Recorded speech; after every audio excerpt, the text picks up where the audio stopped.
अच्छा, एक रिक्वेस्ट है सबसे, तो जल्दी कर लेंगे बिकॉज ये बहुत हैवी होता है। जल्द से जल्द कर लेंगे। Very good for me, thank you.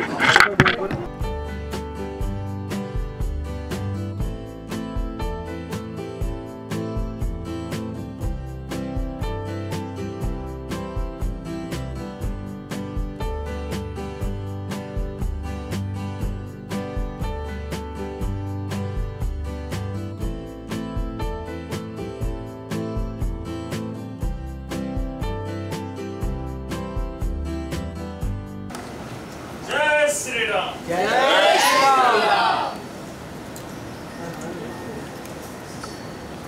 मैं पवन तने अंजन पुत्र राम भक्त हनुमान आज यह प्रतिज्ञा करता हूं कि जब तक मैं इस संसार में हूं तब तक इस संसार से राम नाम को मिटने नहीं दूंगा। इस संसार से राम भक्ति को मिटने नहीं दूंगा। मैं सदैव धर्म की रक्षा करूंगा, सत्य की रक्षा करूंगा और इस संसार के सभी प्राणियों के संकटों का हरण कर मैं बनूंगा संकट मोचन हनुमान। जय श्री राम। जय श्री राम। जय Shri Ram.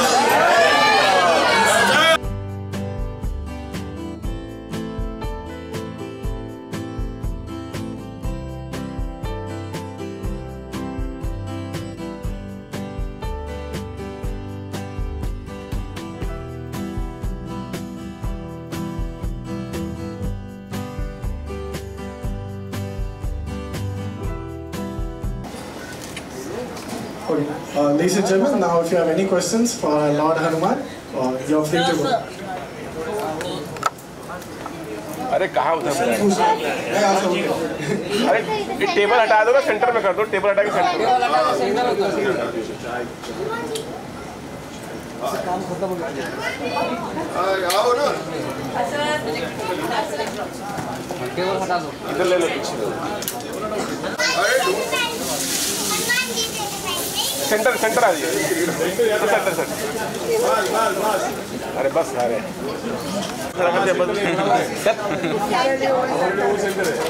Okay okay okay.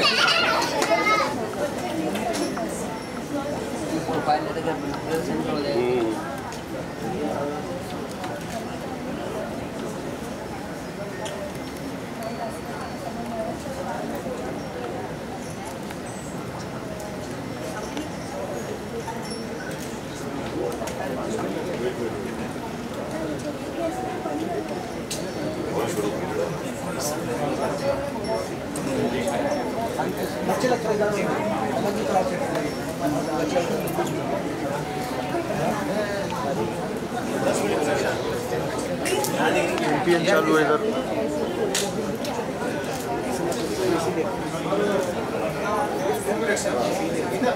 Thank you.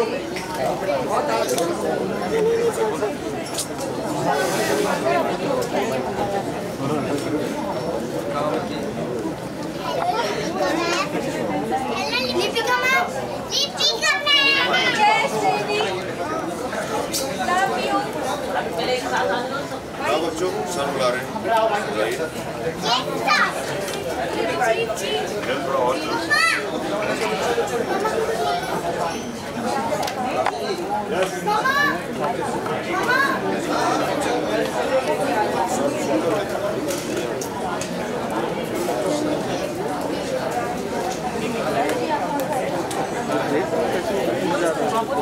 Shariq भाई, ओ शारिक भाई, शारिक भाई,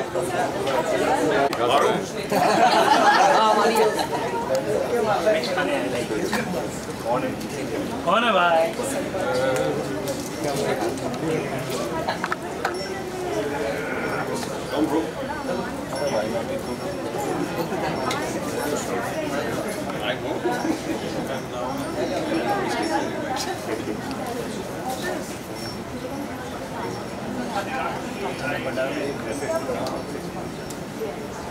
आया मैं।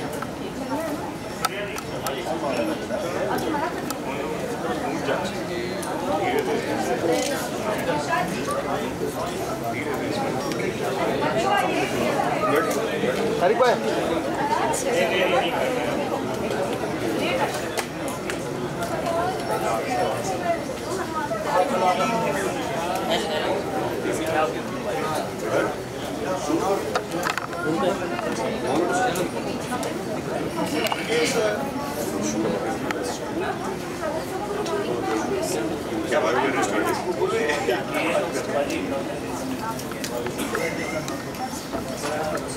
Okay, so now we'll start one-on-one interactions.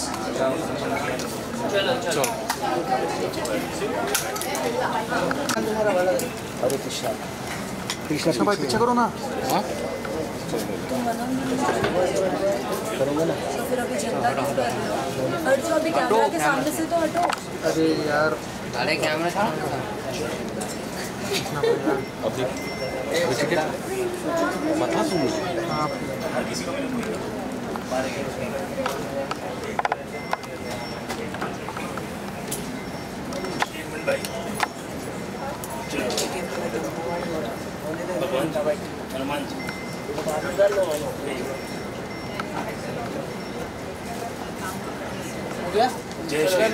अच्छा, एक रिक्वेस्ट है सबसे, तो जल्दी कर लेंगे बिकॉज ये बहुत हैवी होता है।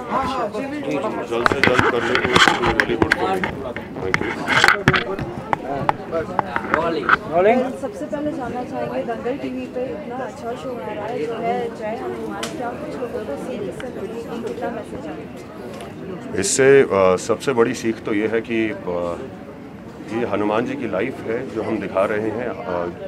श्री राम के महाप्रस्थान के बाद जब वो सभी रूप उन्होंने लिए, संकट मोचन वो किस प्रकार से बने, सिंदूरी हनुमान, बहुत जो भी उन्होंने रूप, जो काले हनुमान कैसे बने। तो इसमें सीखने वाला ये है कि जो कलयुग जो हमारे मेन विलन है, जिस युग में हम सभी जी रहे हैं, उनसे उनकी फाइट है और वो सिर्फ राम कथा के दम पर हनुमान जी निकले हैं। तो सीखने वाला यही है कि राम कथा का पूरा हमने विस्तार से उसमें समझाना है ऑडियंस को, और दिखाना भी मेजर हथियार ही हनुमान जी का राम कथा है। तो राम कथा से तो सीखने वाली हर शब्द में एक सीख है राम कथा की। तो सर आपसे जानना चाहेंगे कि पहले भी रामायण आ चुका है और दारा सिंह जी ने प्ले किया था हनुमान जी का रोल, तो आपको लगता है कहीं ना कहीं जो है लोग कंपेयर करेंगे उस चीज़ को, आपके ऊपर काफ़ी ज़्यादा रिस्पॉन्सिबिलिटी आ गई है? नहीं, ऐसा कुछ नहीं है। और दारा सिंह जी से अगर कंपैरिजन हो गया तो उससे बड़ी चीज़ हो ही क्या सकती है। वो तो एक अचीवमेंट होगा मेरे लिए, चाहूँगा कि कंपेयर कर दें लोग। बट हाँ, रामायण पहले बहुत सी आ चुकी हैं और सबने बहुत अच्छे से एग्जीक्यूट किया है, पर हम रामायण पे ये शो नहीं लेकर आ रहे हैं। इसमें श्री राम जी का प्रस्थान हो चुका है और अब जो हनुमान जी हैं वो नंदीग्राम गांव है जहाँ पे वास कर रहे हैं। अब वहाँ से वो किस प्रकार से पूर्ण रूप से भगवान बनेंगे, तो ये उनकी वो जर्नी है। आज की जानना चाहेंगे जो आज का आपका अटायर है, कितना आसान और कितना मुश्किल होता है इस तरीके का पूरा गेटअप? देखने को शायद काफ़ी मुश्किल लगता हो, पर कुछ खासा मुश्किल है नहीं, आसान रहता, बिकॉज अब तो आदत भी पड़ गई है, तो इट्स ओके, मैनेजेबल है। मैं इस विषय में कोई कंप्लेंट्स करना नहीं चाहूँगा। आज की इस जनरेशन की बात की जाए सर, तो आपको लगता है कहीं ना कहीं जो है जनरेशन को ये हनुमान जी के बारे में बताना या उनके बारे में मतलब ज्ञान देना बहुत ज़रूरी हो गया? बिल्कुल, अपने धर्म के बारे में सभी को पता होना चाहिए। और कहीं ना कहीं आप अगर माने ना माने, ये हमारे जो मिथोलॉजिकल शोज़ हैं जो हम इंडियन कल्चर पे बनाते हैं, श्री कृष्ण पे आता है, हनुमान जी पर है, श्री राम पर बनता है, तो कहीं ना कहीं किसी ना किसी तरीके से ज्ञान बच्चों तक पहुंचता है। बच्चों क्या, बड़े बूढ़ों सब तक, सबको ऐसी चीज़ें पता होती हैं पहले से, या बहुत सी चीज़ें नहीं पता होती हैं, वो हमारे शो के माध्यम से उनको पता लगता है। So it is yes a very good, बहुत अच्छी चीज़ है ये। सर कहीं ना कहीं आपको लगता है कि ये बहुत फ़ायदा होगा, क्योंकि आजकल हम देखते हैं बॉलीवुड में काफ़ी वल्गर कंटेंट है, काफ़ी अच्छा कंटेंट नहीं दे पा रहे, तो जय हनुमान जैसे कंटेंट आने से लोग ज़्यादा से ज़्यादा टीवी देखेंगे और इससे एक अच्छी कल्चर होगा? नहीं, बिल्कुल, हनुमान जी जैसा जो शो है, एक अच्छी सीख अगर लोगों को मिलेगी, लोगों के बच्चों को मिलेगी, तो लोग क्यों नहीं देखेंगे।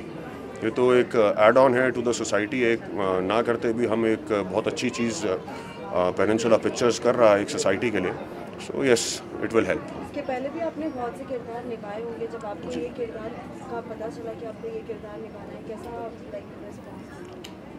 प्लेइंग हनुमान जी, जब से अभिनय का करियर शुरू किया है तो शुरू से हमेशा ये रही है कि हनुमान जी ज़रूर प्ले करें, बिकॉज जिमिंग का शुरू से बहुत शौक़ था। तो पर जब ये हमारा फाइनलाइज हुआ तो इट वाज मतलब सपना साकार होने वाला काम हो गया। हनुमान जी के लिए आपने क्या क्या तैयारी की इस कैरेक्टर के लिए? आपने मतलब जब आपको दिया गया था कि ये करना है? देखिए, जब एक किरदार आपको मिलता है, सबसे पहले उसके जब भी एक किरदार आपको मिलता है, सबसे पहले आप लुक्स के लिए जो होता है, सबसे पहले जो फिज़िकल उनका जो होता है उस पर आप काम करते हैं। तो यस, सबसे पहले मुझे ज़्यादा समय तो मिला नहीं, बट जितनी भी जल्दी हो सका तो I gained up weight for that. और फिर उनकी कहानियाँ पढ़ी कि किस तरीके से क्या है। बाकी तो हम रामायण देखते ही आए हैं, और श्री राम भक्त हनुमान के बारे में कौन नहीं जानता। Thank you so much. जय श्री राम। साथ चेंज करके आप मैम, सबसे पहले आज इस शो के बारे में जानना चाहेंगे। जय हनुमान जी का शो आ रहा है, कितनी एक्साइटेड हैं आप इसको? बहुत एक्साइटेड तो हुई, और जब भी जितना हमने अभी देखा वो देखकर मैं भी ना ऐसे देखने में पड़ गई। आई वॉज आस्किंग एवरीबडी कि मुझे देखने दो, मतलब जो खड़े होते थे उनको मैं एक्सक्यूज़ करने को कहती थी। बहुत इंटरेस्टिंग लगा मुझे। शूट करती थी तभी, लेट मी टेल यू, ये शूट करना आसान नहीं है। It is very difficult to shoot, क्योंकि नंदीग्राम का जो गांव है वो तो रियल दिखाया है, वो ग्रीन स्क्रीन पर नहीं है। तो वो हम लोग इतने अर्बन लोग, और वो गांव का सेट और उसमें काम करना खुले में, it's not easy at all. Every day I kept on saying कि हे भगवान, मैंने कैसे हाँ कह दी। और आज मुझे लगता है कि all the hard work was worth it. अलग-अलग किरदार देखा है, लेकिन ये किरदार वाकई I know it is so different ना। मुझे जब भी पूछा ना, तो मैंने बहुत मना किया था कि नहीं बाबा, मेरे से माइथोलॉजिकल सीरियल नहीं होगी, वो सब गेटअप वेटअप हो। वो कहते नहीं, आपके लिए गेटअप नहीं है। मैंने कहा गेटअप नहीं है? फिर मुझे जो बताया कि ऐसा है, तो मैंने कहा ये तो और भी ख़राब है। मैंने कहा इसमें तो मैं अच्छी नहीं लगूँगी, क्योंकि ये सब एक्टर के लिए इम्पॉर्टेंट होता है ना। और आजकल तो बहुत ज़्यादा ही लुक का हो गया है, इनटू इन्वर्टेड कॉमा, जो look of the show and look of the character. लेकिन मैंने सोचा, मैंने कहा इतना सिंपल, इतना प्लेन ऐसा करूँगी क्या? एक बिंदी भी नहीं दोगे, कुछ नहीं दोगे मुझे? तो मुझे कहते हैं नहीं आप।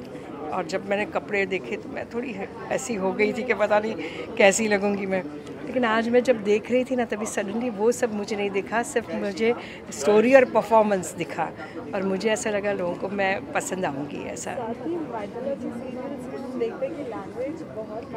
ओह रियली, मैं वही कहते हैं कि मैं साफ़ हिंदी बोलती हूँ, लेकिन इसमें जैसे लेकिन नहीं बोलना है, किंतु परंतु ये सब बोलना होता है ना। तो बहुत मैं ध्यान देती हूँ अपनी लाइंस पर, क्योंकि आगे कुछ मेरे बहुत अच्छे सीन्स हैं। तो मैंने यही कहा था कि भाई मैं कम दिखूंगी तो चलेगा, लेकिन मेरे पास जो वो अच्छे सीन्स हों। तो जो सीन्स थे, तो जब भी लाइंस देख रही थी तो मैंने बोला बाप रे, ये तो बहुत ध्यान से करनी पड़ेगी। So yes it was. लेकिन मैं ना एक ऐसी एक्टर हूँ जिसने हमेशा एक स्टूडेंट बन के मैं बैठती हूँ।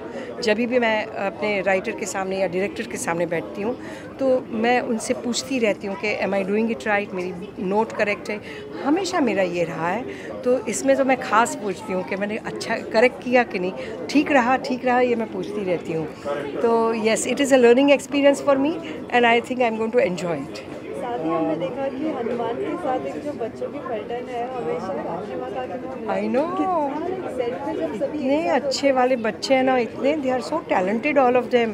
तो मतलब वो भी इतना अच्छा करते हैं ना। तो yes, it is a pradhan ji है, ये सब जो गांव के लोग हैं, they are good actors, you know, all of them. तो ये नहीं है कि मतलब कोई काम नहीं है इसलिए कर रहे हैं ऐसा। बहुत बार लोगों को ऐसा लगता है कि अरे माइथोलॉजी कर रहे हो। मैंने भी ये सोचा कि माइथो करूं कि ना करूं, यू नो, ये सब मेरे दिमाग में भी ये सब आया था। How difficult it will be, ये सब मेरे दिमाग में आया था। हाँ कहीं ना कहीं ये सब करती रही मैं, लेकिन बाद में मैं डेस्टिनी में बहुत ही मानती हूँ। तो maybe this was my destiny to do this show, and today I feel कि मैंने बहुत करेक्ट डिसीजन मेरा हुआ। मैम, पहले भी रामायण आ चुकी है, लोग काफ़ी इंतज़ार करते थे उस चीज़ का, संडे का 9 बजे का इंतज़ार करते थे। वो तो मैं भी ऐसे बैठ जाती थी। कुछ कंपैरिजन होगा हनुमान जी के कैरेक्टर को लेके, आपके कैरेक्टर को लेके? नहीं, कैसा है कि ये जो स्टोरी है वो राम के जाने के बाद की स्टोरी है। तो इधर हमारे शास्त्रों में बहुत ऐसी चीज़ें हैं जो सब प्लॉट स्टोरी में हो, अलग अलग नई स्टोरी हो जो हम सब ने नहीं जानी होती है। मतलब ये लॉकडाउन के वक्त मैंने सडनली महाभारत देखना शुरू किया, यूट्यूब पर आने लगा तो I got so hooked on it. और जब मैं वो महाभारत के एपिसोड्स देखने लगी तभी मुझे जो मज़ा आया है, मैंने कहा यार ये कितना अच्छा था, it was so good Mahabharat जब मैंने देखा। तो उसी तरह से ये जो स्टोरीज़ है हमारी, जो काफ़ी चीज़ें हमें पता नहीं होती है कि राम के जाने के बाद की क्या स्टोरी थी, हनुमान जी का क्या हुआ, उन्होंने क्या क्या किया। तो उस तरह से अगर देखा जाए तो this is going to be a new story for Zee. जो कलयुग का कहा, कलयुग उसी वक्त आने की कोशिश कर रहा था, लेकिन तो मतलब या it is going to be interesting. Ma'am media में ये भी रिपोर्ट्स आ रही है कि सास भी कभी बहू थी वापस चालू होने वाला है। नहीं, वो रीरन में तो चला ना, रीरन में चल रहा है। एज वेल एज मैम हम देख रहे हैं कि आजकल काफ़ी रीरन में फरवरी से चल रहा है और सुपर हिट है उसमें भी। आजकल हम देख रहे हैं काफ़ी कुछ एक्टर्स के साथ कभी भी कुछ भी हो जाता है। I know, don't even. Big boss जो वाला के हाँ, वो अचानक वही मैं today I was so shocked. मैंने वो ही सोचा कि कभी कभी टाइम ऐसा आ जाता है जहाँ कलाकार जाते हैं। This began from Lata ji के जाने के बाद आप देखिए कितने म्यूज़िक के, कितने एक्टर्स, कितना क्या कुछ।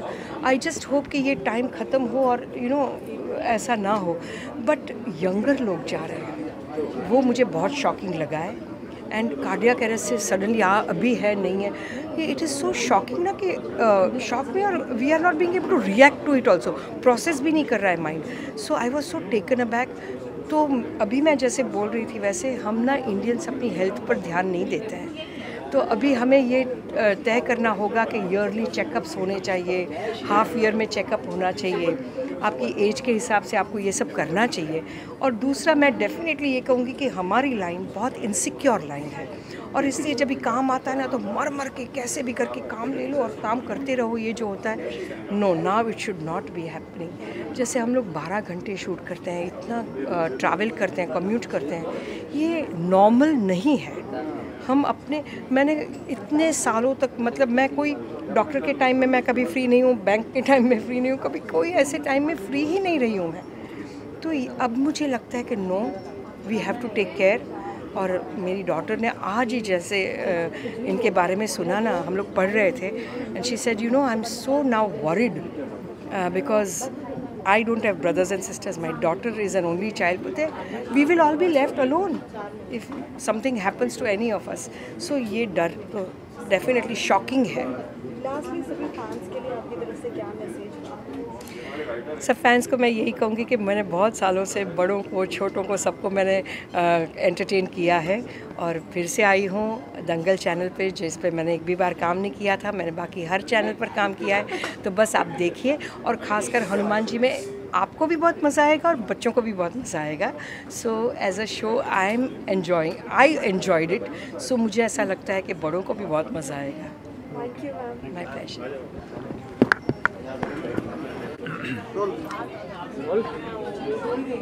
वहाँ पे सर सबसे पहले तो आपसे श्री हनुमान जी का नया सीरियल लॉन्च हो रहा है, तो कितने एक्साइटेड हैं आप इसको दंगल देखने? देखिए, एक्साइटेड से ज़्यादा थोड़ा सा नर्वसनेस होती है, और सबके लिए सिर्फ विश कर सकते हैं कि जिन लोगों ने भी काम किया है इस शो पे और करेंगे और करते आ रहे हैं, उनके लिए जब लोग इस शो को देखें तो पसंद करें और वापस आएँ और वापस देखें। सो इस वक्त तो सिर्फ मेरे मन में और मेरे दिल में बस प्रेयर्स चल रही हैं। So I am hoping that everybody watches it and enjoys the show. Sir आपके कैरेक्टर की बात की जाए तो मतलब नेगेटिव शेड प्ले कर रहे हैं आप, तो क्या कैरेक्टर है, कुछ बताएंगे? जो कैरेक्टर मैं प्ले कर रहा हूँ वो एक टाइम पीरियड है, कलयुग, जिसके बारे में लोग जानते ही हैं कि सब लोग कहते हैं घोर कलयुग आ गया है एंड ऑल ऑफ दैट। सो उसकी फिज़िकल मैनिफेस्टेशन हूँ। आज तक किसी ने देखा नहीं है कलयुग को, कलयुग का कोई रूप नहीं है, कलयुग की कोई चित्र नहीं है, कोई किसी ने कुछ बनाया नहीं है। कलयुग बस एक वक्त है, एक समय है।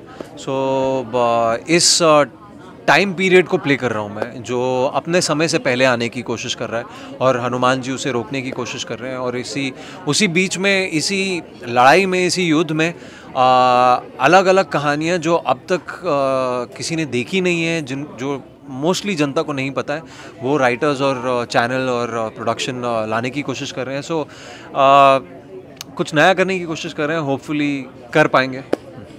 सर, लोगों की बात की जाए, अगर ऑडियंस की बात की जाए, तो पहले हम लोग देखते थे कि एवरी संडे रामायण आता था 9 बजे के टाइम पे, और रामायण जो है लोग काफ़ी शौक से देखते भी थे। और ये नहीं कि सिर्फ हिंदू धर्म के लोग, और भी धर्म के लोग भी देखते, हाँ। सभी देखते थे। तो आपको लगता है कहीं ना कहीं आज की युवा पीढ़ी जो है इस चीज़ से थोड़ी भटक सी गई है, मतलब कि थोड़ी माइथोलॉजिकल चीज़ें नहीं देखती हैं, कुछ ऐसा है?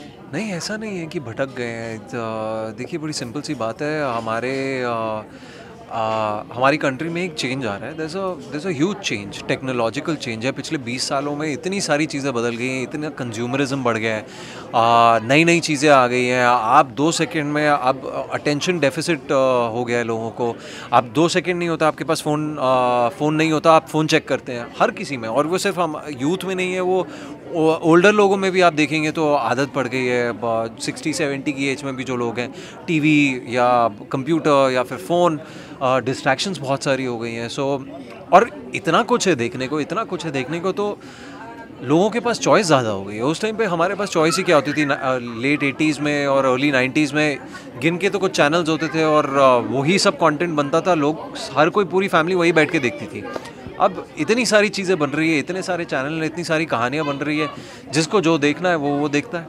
तो मैं किसी पे उंगली नहीं उठाऊंगा कि मतलब लोग अब ये देखना बंद कर दिया लोगों ने या ऐसे है।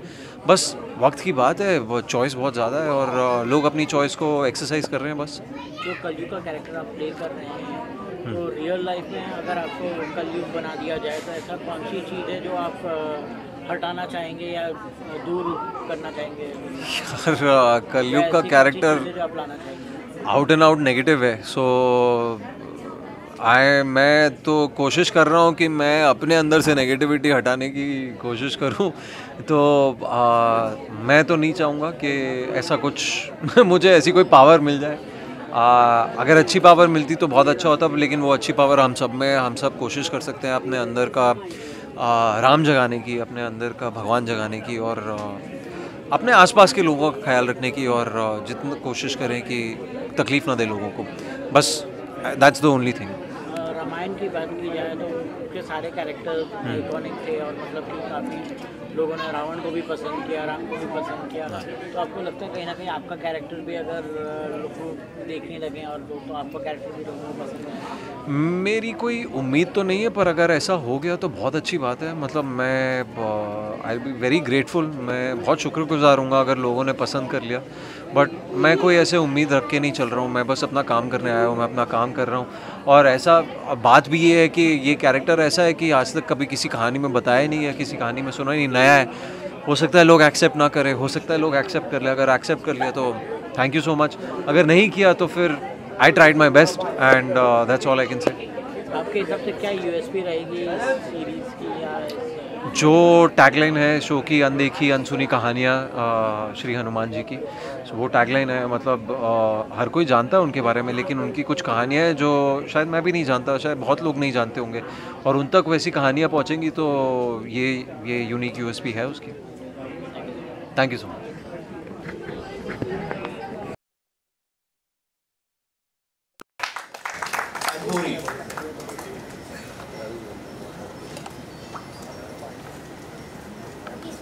Lord Hanuman, which is Ram Yashvardhan, will be coming here shortly. So now, the producers of the show, I'd like to call Mr. Alin Srivastava and Nisar Parvez.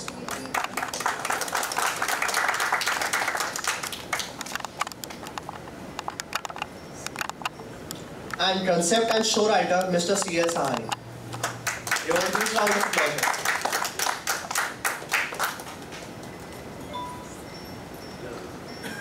Now, Mr. Sahani, our show writer, will give a short brief on the show concept.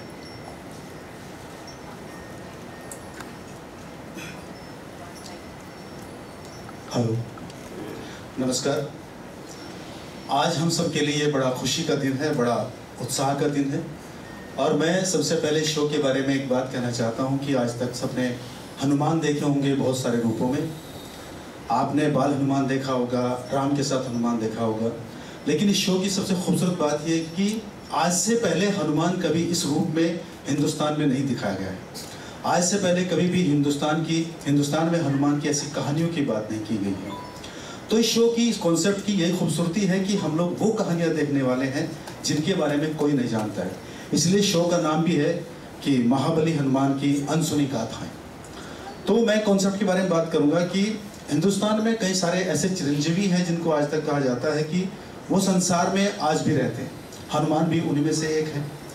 तो ये show का जो start है, show की जो कहानी start होती है तब से, जब संसार में राम नहीं थे, जब संसार से राम चले गए थे, तो हनुमान यहीं पर इस संसार में रह गए थे और उनको बड़ा दुख था इस बात का कि मेरे प्रभु श्री राम यहाँ नहीं है तो मैं कैसे यहाँ पे रहूँगा, क्या होगा।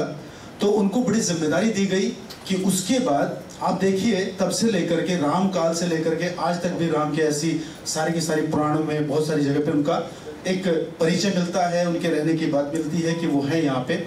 लेकिन हम में से कोई भी शायद ये नहीं जानता है कि हनुमान ने राम के जाने के बाद यहाँ पे क्या किया, उनके बारे में क्या हुआ, उनके बारे में क्या कहानियां हुई।